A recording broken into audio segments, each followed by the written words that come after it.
সামনে জুতোর দোকান এসেছে, তো আমরা এখন দেখতে যাচ্ছি যে কি জুতো কেনা যায়। তো চলো দেখি।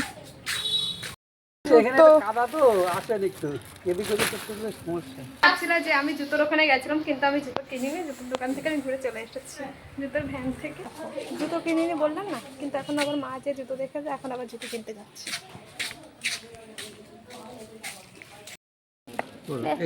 জুতো পায়ে দিয়ে 1-1.5 মাস, আপনি 6 মাস করতে পারবেন। ঠিক আছে, এটাই ঠিক হবে, এটাই পারফেক্ট।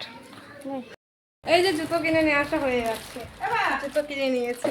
বলছিলাম না যে জুতো কিনবো না, কিন্তু কেনা হয়ে গেছে। ঠিক, আরে ঘরে পরার একটাও জুতো নেই, তার জন্য আর জুতো কেনা হয়েছে। আমি এমনি স্লিপার টাইপের যে জুতোগুলো আছে সেগুলো পরি, তো এখন হচ্ছে এই হাওয়াই চপ্পল এগুলোই। কিন্তু হাওয়াই চপ্পলটা সমস্যাটা হচ্ছে বৃষ্টি কাদায় সমস্যা হয়ে যায় প্রচুরের জন্য। তো চলো জুতোটা পাই দিয়ে দেখি। আমি এখন ডিজে বাজাচ্ছি। এখন ও তো বন্ধুরা এখন দেখেছো আমার ভাই এখন ডিজে বাজাচ্ছে, আর এটা হচ্ছে আমার ম্যাজিক, এই যে ঠোঁটের সামনে মোবাইলটা। যাই হোক, তোমাদের সাথে পরে দেখা হবে, চলো বাই। জুতো দেখো আমার ভাই পরেছে, প্রথমে তো আমি পরেছি, তারপরে যে আমার ভাই পরেছে। দেখো ওর পায়ে, ছোট্ট ছোট্ট পায়ে বড় বড় জুতো।